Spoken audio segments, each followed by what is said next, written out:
തിരുപ്പതി ഭഗവാന്റെ പ്രധാനപ്പെട്ടിട്ടുള്ള വഴിപാടുകളിലൊന്നാണ് തലമുണ്ടനം ചെയ്യുക എന്നുള്ളത്. അതായത് നമ്മുടെ സ്വകാര്യ സ്വത്തായിട്ടുള്ള തലമുടി ഭഗവാനിൽ അർപ്പിക്കുന്നത് കൊണ്ട് ഉദ്ദേശിക്കുന്നത് ഞാൻ എന്ന ഭാവവും അഹംഭാവവും ഭഗവാനിലേക്ക് അർപ്പിക്കുന്നു എന്നതാണ്. അപ്പോൾ തലമുണ്ടനം ചെയ്യാൻ ആഗ്രഹിക്കുന്നവർ ഭഗവാനെ വണങ്ങുന്നതിന് മുമ്പ് തന്നെ അടുത്തായിട്ട് കല്യാണക്കട്ടയുണ്ട്. കല്യാണക്കട്ടയിലോട്ട് പോയിട്ടാണ് അവിടെയാണ് നമുക്ക് തലമുണ്ടനം ചെയ്യേണ്ടത്. അപ്പോൾ സ്ത്രീകൾക്ക് പ്രത്യേകം സെക്ഷനായിട്ടുണ്ട്. മൊത്തത്തിൽ മുണ്ടനം ചെയ്യാൻ ആഗ്രഹിക്കുന്നവർക്ക് അങ്ങനെ ചെയ്യാം. അതല്ല, ചെറുതായിട്ടൊക്കെ മുടി കട്ട് ചെയ്തിട്ട് പോകുന്ന ആൾക്കാരുണ്ട്. അപ്പോൾ അങ്ങനെ വേണമെന്നുണ്ടെങ്കിൽ അങ്ങനെയും അവിടെ ആ ഒരു നേർച്ച നമുക്ക് ചെയ്യാവുന്നതാണ്. എൻ്റെ ഒരു പേഴ്സണലായിട്ടുള്ളൊരു അഭിപ്രായം എന്ന് പറയുന്നത്, നമ്മുടെ ജീവിതത്തിൽ ഒരിക്കലൊക്കെ ഇങ്ങനെ ഒന്ന് തലേക്ക് മുണ്ടനം ചെയ്യണം. അതൊരു പ്രത്യേക എക്സ്പീരിയൻസ് ആണ്. അത് ചെയ്ത് കഴിയുമ്പോൾ മാത്രമേ നമുക്ക് മനസ്സിലാവത്തുള്ളൂ.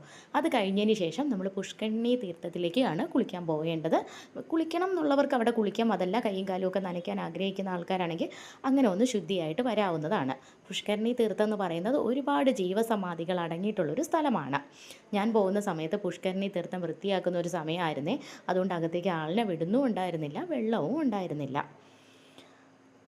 ഇങ്ങനെയാണ് തലമുണ്ടനം ചെയ്യേണ്ട കാര്യങ്ങളെല്ലാം.